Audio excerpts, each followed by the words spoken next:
I mean, I'm frustrated. I don't like losing. I hate losing. I can't stomach it, and we're continuing to do that right now, not being able to find a way to pull these wins out that I feel like are within our grasp and within our fingertips. And I'm just done with the you fought hard and congrats, all these. Like I'm a winning results person, so it's frustrating despite all the circumstances. I don't care about any of that. We're in position to win some games. We need to be able to do that, pull that out, and that's my expectation daily. So bright spots, coming back, tying the game, down 12, coming back, tying the game. Bright spots, Cam's production tonight.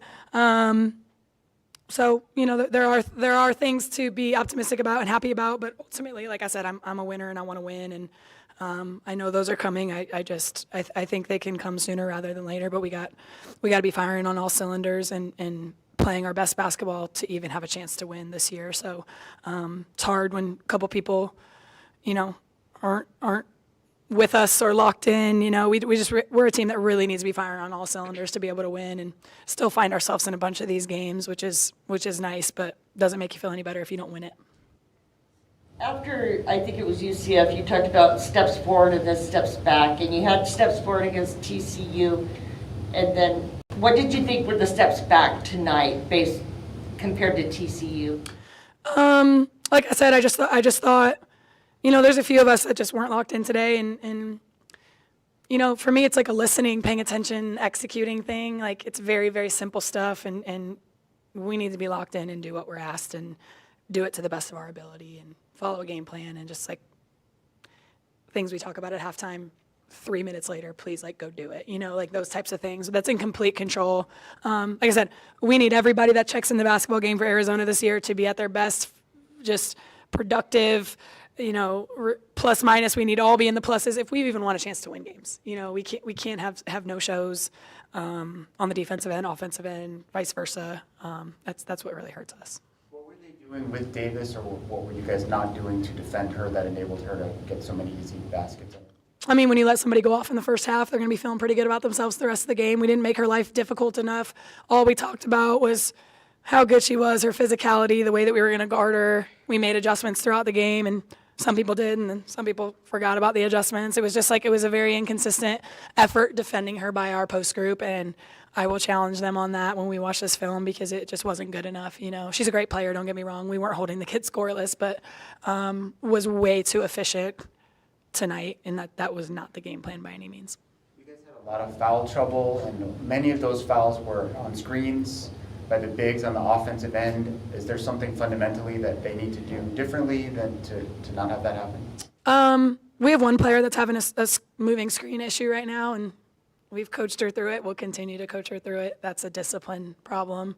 And again, it's our job as coaches to continue to. Those are some of my frustrations, though. Some examples of my frustrations. A lot of the fouls were not moving screen calls, but I will hold my comments on the other foul calls because it was a frustrating game to be able to get into a flow when I just thought our players were getting, called for every little thing. So. At the foul calls and the players fouling out, it actually brought an opportunity to bring Cam in, and Cam, you went off. You had a great game. What were you seeing out there that was allowing you? I mean, your threes were hitting.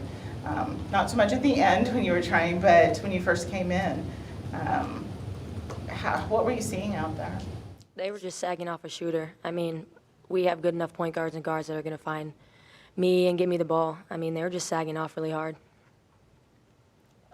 Did you think that was, they didn't make the adjustment quick enough from what happened in the first half, or? Yeah, I mean, the person that was guarding me kept sagging off the whole time. I don't know what adjustments they did or didn't make, but I mean, my teammates kept finding me. Coach Burke kept drawing up plays where we were getting me open and getting good looks. Cam, what do you think you guys need to do as a team better on the defensive end? I mean, the fouls. I mean, we're a really aggressive team. I mean, we're the same way in practice. I think we just got to be smarter. I mean, we have our spurts, but like Coach Burke says it every single day, we can't let offense dictate our defense. We got to let the defense dictate the offense. And coming from an offensive player, I've learned that being here. I'm getting hype when I make a shot, but I'm getting hype when a troll gets a block, you know? Like, we just got to let defense lead it all because we're really freaking good defensively. I think, like, one of the top in the conference, even though we're smaller. I think we're the most active, most aggressive. You guys had a great hustle tonight on defense. Was there anything like in specific that stood out to either you or Coach Burke defensively, especially in the second half? I mean, that's when, like, you know, when we're out there getting deflections and steals and live rebounds that are letting us play with more pace on offense and gets a steal at half court, helps when, you know, Samaya tips a ball on the backside. Like, we're a very, very we're a team that is best when we get to play fast offensively, when we have to kind of set it up and slow it down. We have some limitations on the skill side on the offensive end, but when we're able to play with pace, which comes from our defense, we're a much better team. So that's when you see us go on runs like that.